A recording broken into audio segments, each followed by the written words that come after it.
निर्वाचन आयोग। संविधान का अनुच्छेद 324 के आधार पर निर्वाचन आयोग का गठन किया जाता है। कल चर्चा कर रहे थे कि मूल संविधान में केवल एक सदस्य निर्वाचन आयोग का उल्लेख था। 1989 में निर्वाचन आयोग को 3 सदस्य का कर दिया गया। 1990 में फिर से 1 सदस्य का कर दिया गया। 1993 में इसको फिर से बढ़ाकर 3 सदस्य का कर दिया। तो वर्तमान समय में 3 सदस्यीय निर्वाचन आयोग है। तीनों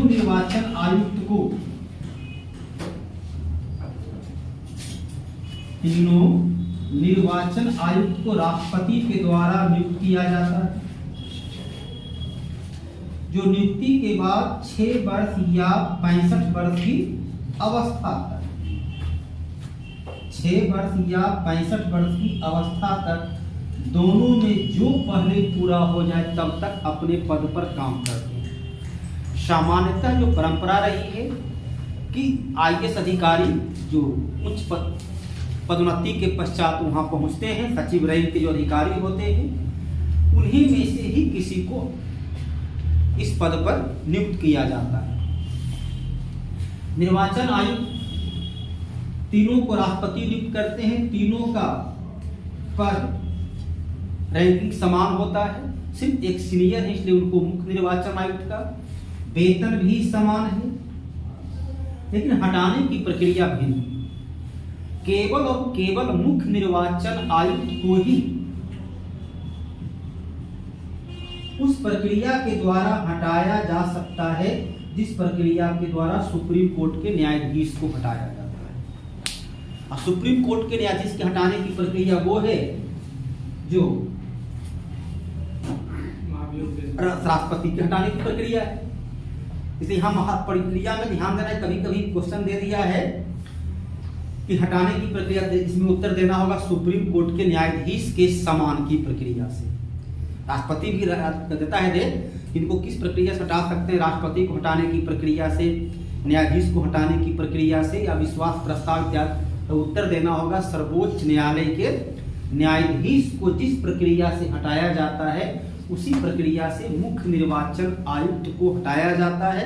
अर्थात मुख्य निर्वाचन आयुक्त के खिलाफ महाभियोग प्रस्ताव जब एक सदन में लाया जाएगा तब दूसरा सदन उसके बारे में जांच करेगा और 2/3 बहुमत से पास होगा। लेकिन अन्य दोनों निर्वाचन आयुक्त को मुख्य निर्वाचन आयुक्त के सिफारिश से राष्ट्रपति पद से हटा सकते हैं। यहाँ ध्यान देना है, सकते हैं शब्द,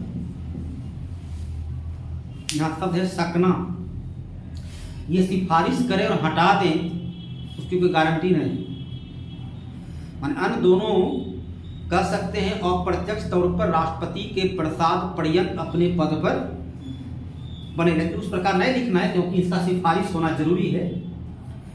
तो मुख्य निर्वाचन आयुक्त के सिफारिश से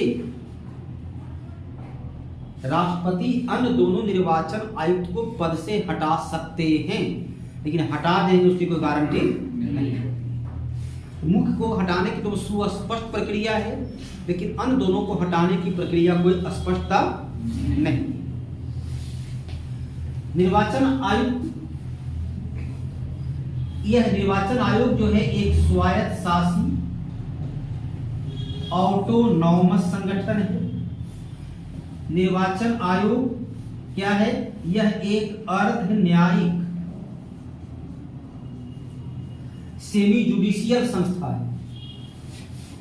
स्वायत्त शासी संस्था कौन कौन है? निर्वाचन आयुक्त, नियंत्रक महालेखा परीक्षक, लोक सेवा आयोग, सर्वोच्च न्यायालय, उच्च न्यायालय, ये सभी स्वायत्त शासी संस्था है। ये सब कुछ कॉमन बातें को याद रखना है। जैसे कि कभी देता है कि एकल संक्रमणीय मत प्रणाली के द्वारा निर्वाचित होने वाले, हम देना चारों को याद रखिए साथ में। एकल संक्रमणीय मत प्रणाली से राष्ट्रपति, उपराष्ट्रपति, राज्यसभा और विधान परिषद। महाभियोग या महाभियोग की प्रक्रिया, राष्ट्रपति सर्वोच्च न्यायालय, उच्च न्यायालय का सभी न्यायाधीश, नियंत्रक, महालेखा परीक्षक और निर्वाचन आयुक्त। तो कुछ ऐसी बातें को जो है सो उसको एक साथ संचित निधि से वेतन प्राप्त करने वाले राष्ट्रपति, उपराष्ट्रपति, राज्यसभा का उपसभापति, लोकसभा अध्यक्ष, लोकसभा उपाध्यक्ष, नियंत्रक, महालेखा परीक्षक, निर्वाचन आयुक्त, सर्वोच्च न्यायालय का सभी न्यायाधीश, राज्य में राज्यपाल और उच्च न्यायालय का। इस सबको एक जगह याद रखिएगा तो ऐसा क्वेश्चन मिलता है ना मिलता है, क्वेश्चन को हल करने में काफी सहूलियत हो जाएगी। उसी प्रकार यहाँ पर देखना है तो स्वायत्त शासी संस्था हो गया निर्वाचन आयोग, स्वायत्त शासी संस्था हो गया लोक सेवा आयोग, स्वायत्त शासी संस्था हो गया नियंत्रक, महालेखा परीक्षक और स्वायत्त शासी संस्था है न्यायालय। उसे बोलते हैं ऑटोनॉमस, स्वयं से शासित होने वाली संस्था। ये आरबीआई संवैधानिक तो नहीं इसका है लेकिन सांविधिक पद है, तो वो भी एक जो है सो ऑटोनॉमस संस्था है, लेकिन वो सांविधिक। तो निर्वाचन आयोग स्वायत्त शासी, इसको जो काम दिया गया, उत्तरदायित्व दिया गया है, उस उत्तरदायित्व को पूरा करने के लिए जो भी विधि का निर्माण करना होगा वो इसका निर्माण ये स्वयं करेगा। अर्ध न्यायी, जो ये विधि का निर्माण करेगा उसका क्रियान्वयन, इम्प्लीमेंटेशन भी इसके माध्यम से होगा और यदि उसमें कोई बाधा उत्पन्न हुआ तो दंड देने की प्रक्रिया भी अपने अधिकार क्षेत्र में ही करेगा। जैसे कहता है कि इन शहाबुद्दीन आनंद सिंह को जिला बदर की जाती है जब 10 दिन 20 दिन का, अर्थात उनसे चुनाव प्रभावित होने की संभावना है, तो दंड दिया कि आपको अपने जिला में नहीं आना है। ममता बनर्जी चुनाव प्रचार नहीं करेगी या नवजोत सिद्धू चुनाव प्रचार नहीं करेंगे, तो क्या दंड दिया, कलेक्टर को यहाँ से हटा दिया जाए, दंड है एक प्रकार। तो इसलिए अर्ध न्यायिक सेमी जुडिशियल संस्था है। चुनाव आयोग का वेतन संचित निधि पर भारित होता है, संचित निधि से नहीं, संचित निधि पर, संचित निधि पर भारित होता है। हटाने की प्रक्रिया हो गया, नियुक्ति की प्रक्रिया को कोई सवाल देखिए कोर्ट इस पर क्या निर्णय देता है, नियुक्ति की प्रक्रिया में क्या करना है। सो इस कोर्ट को ऐसा अधिकार है नहीं मेरे अपनी राय में, कोर्ट जब ज्यादा हस्तक्षेप करता है आजकल। तो संचित निधि से इन्हें वेतन की प्राप्ति, संचित निधि पर वेतन का भारित होता है। निर्वाचन आयोग का कार्य क्या है, अनुच्छेद 324 ही इनके अधिकार के बारे में लिखता है। निर्वाचन आयोग का जो अधिकार है वो अनुच्छेद 324 में ही उसका वर्णन लिखता है कि भारत का एक निर्वाचन आयुक्त होगा और निर्वाचन आयोग के पास निर्वाचन से संबंधित नियंत्रण,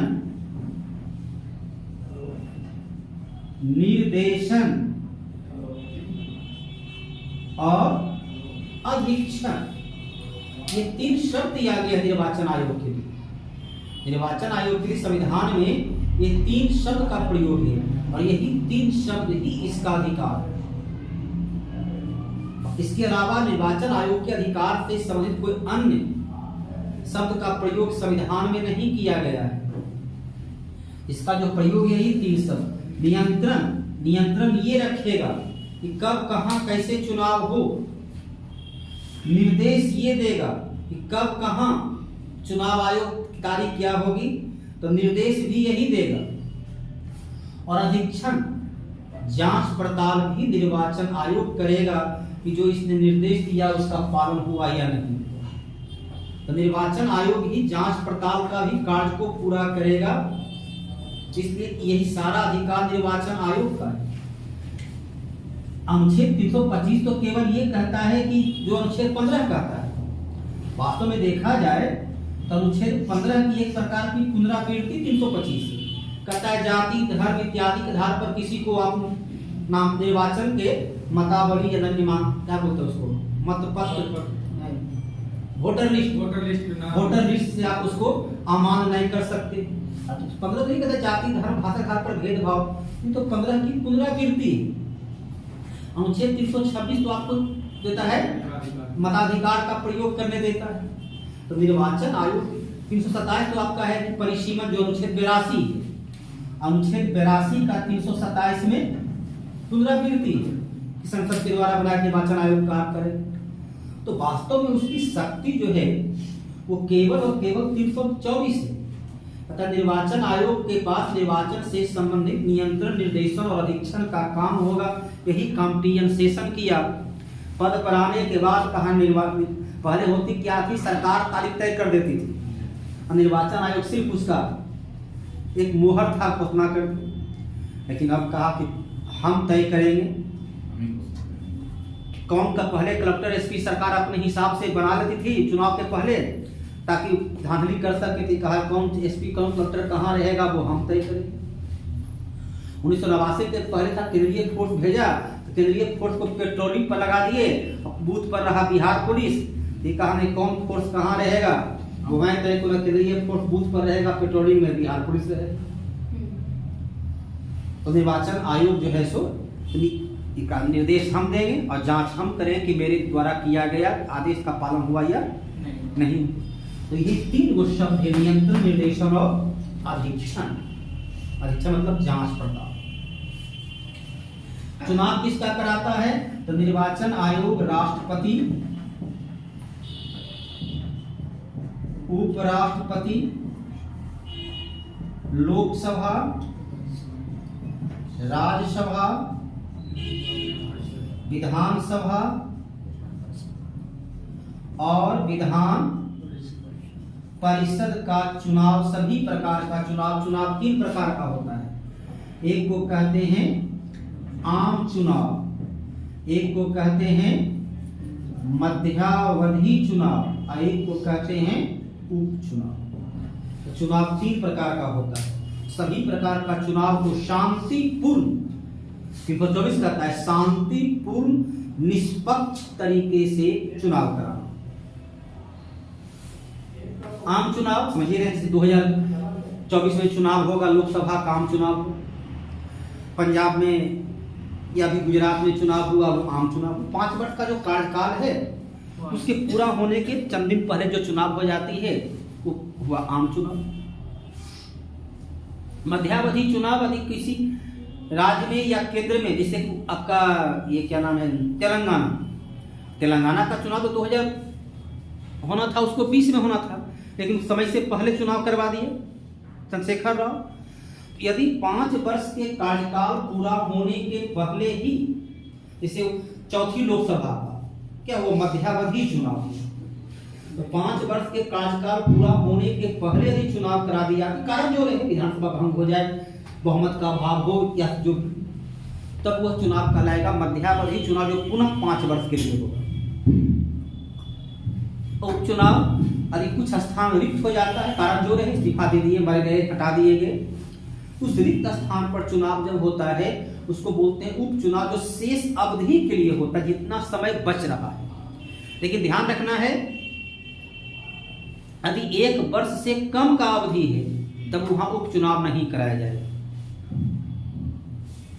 जैसे अभी कोई सीट खाली हो जाए लोकसभा का, तो चुनाव होगा जो 1.5 वर्ष के लिए रहेगा, और मई में चुनाव होना है लगभग 1.5 वर्ष।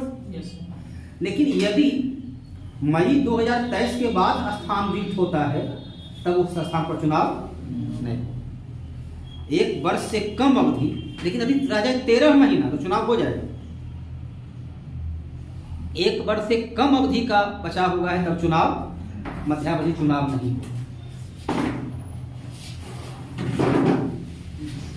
तो ये स्पष्ट हो गया। चुनाव किसका कराएगा, कितने प्रकार का चुनाव होता है और उसका अधिकार। 27 और 28 तो कुछ उसका अधिकार है, वास्तव में तो देखा जाए, और 26 तो उसका अधिकार तो मतलब आम नागरिक का अधिकार है, राजनीतिक अधिकार है, तो अंत तो उसका अधिकार है नहीं। 27 तो भी उसका अधिकार नहीं।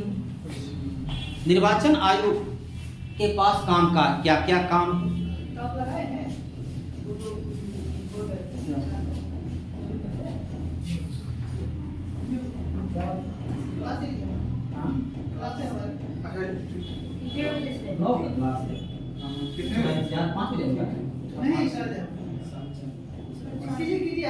नीचे ऑफिशियल में लीजिए, नीचे ऑफिशियल में लीजिए।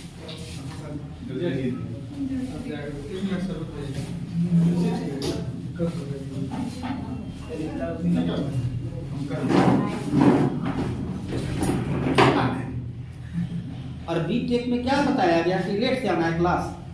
नहीं सर, तबीयत खराब है सर एक प्रश्न है सर, अभी एक ना गुजरात वाला जो चुनाव हुआ था उसमें एक आईपीएस ऑफिसर थे यूपीएससी का क्वालिफाइड आईएएस ऑफिसर अभिषेक है ना? दिल्ली का अभिषेक। हाँ अभिषेक, तो जब उन्होंने अपनी फोटो पोस्ट की थी तो इसको कंसिडर करते हुए चुनाव आयोग ना उनको वहां से हटा दिया कि आप फोटो भी पोस्ट कर दिया, मतलब किसी पर्टिकुलर एरिया में उनको मिला था ड्यूटी, अब वहां पर उन्होंने जाके फोटो पोस्ट की थी तो इसलिए वहां से उसको हटा दिया।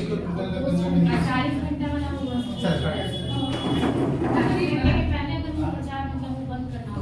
तो प्रचार करने में प्रचार में कर ड्यूटी सर, उसका नॉर्मल फोटो था लाइक गाड़ी भी गाड़ी के सामने खिंचा दिया था। इसे दिल्ली का सामने खींचा है, प्रचार की ऐड भी हुआ सर, प्रचार भी हुआ एक है। प्रकार का उस ऐड मान लिया कि किसी प्रचार कर रहे हैं, किसी और का चिन्ह नहीं था वहाँ पे। चिन्ह नहीं था। ऑन ड्यूटी हाँ, ऑन ड्यूटी पर आपको करिए अपना ड्यूटी का, क्योंकि आप कहीं ड्यूटी पर हैं, आप ड्यूटी पर आपको गोपनीय रहना है। आप तो निकले हैं, डीएम और एसपी हैं, आपका कोई खास ड्यूटी है तो कोई खास क्षेत्र में आप दिए, मतलब वहाँ हो सकता है कि प्रचार आप फोटो दिए ताकि वहाँ का जो अगर कोई भागे उसको मान सकता है अपना कि आपने निष्पक्षता में कहीं कहीं ऐसा भी है सर कि आप अपने ड्यूटी के दौरान कोई फोटो नहीं ले सकते, ऐसा सबके लिए ऐसा है। हाँ, जैसे आपको मध्य प्रदेश लोक सेवा आयोग में एक पुलिस मोच रखे होता है, उसको हटा दिया गया।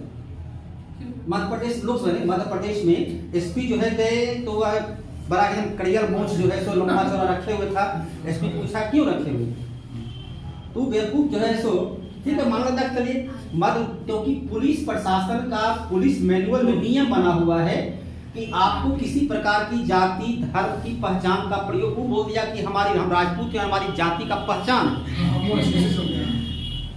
तो उसको सस्पेंड कर दिया।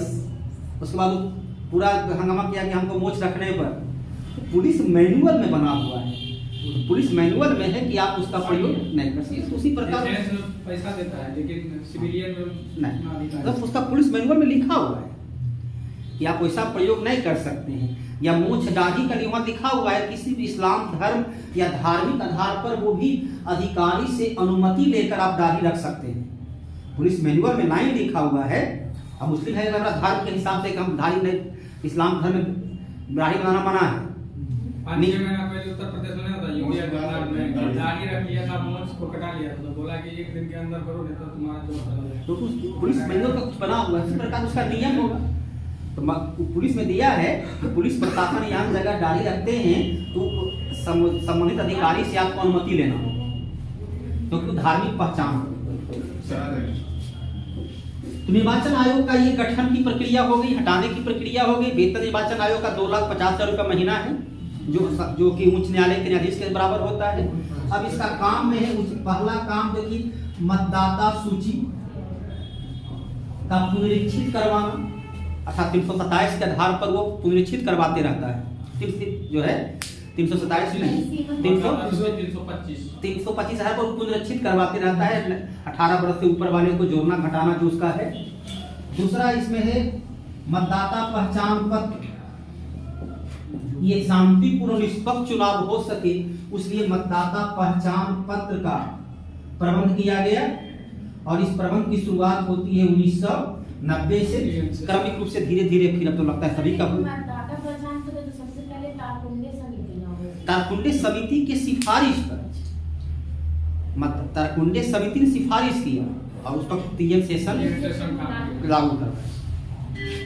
तीसरा इसका आता है मतदान की तारीख, मतगणना की तारीख की घोषणा करना। इस तारीख की घोषणा करता है कि ये तारीख घोषणा करता है, उसके होता है अधिसूचना, नोटिफिकेशन। तो लोकसभा और राज्यसभा का नोटिफिकेशन जारी करते हैं राष्ट्रपति, और विधानसभा और विधान परिषद का नोटिफिकेशन जारी करते हैं राज्यपाल। विधानसभा विधान परिषद का नोटिफिकेशन राज्यपाल जारी करेंगे, लोकसभा और राज्यसभा का नोटिफिकेशन राष्ट्रपति जारी करेंगे, तारीख घोषणा ये करेगा। ये 3 तो सामान्य प्रक्रिया उसकी होगी, हरदम चलते रहता है अपना। चलिए उसके बाद इसकी जो मुख्य इसमें है कि कम से कम मतदान की प्रक्रिया में क्या होता है।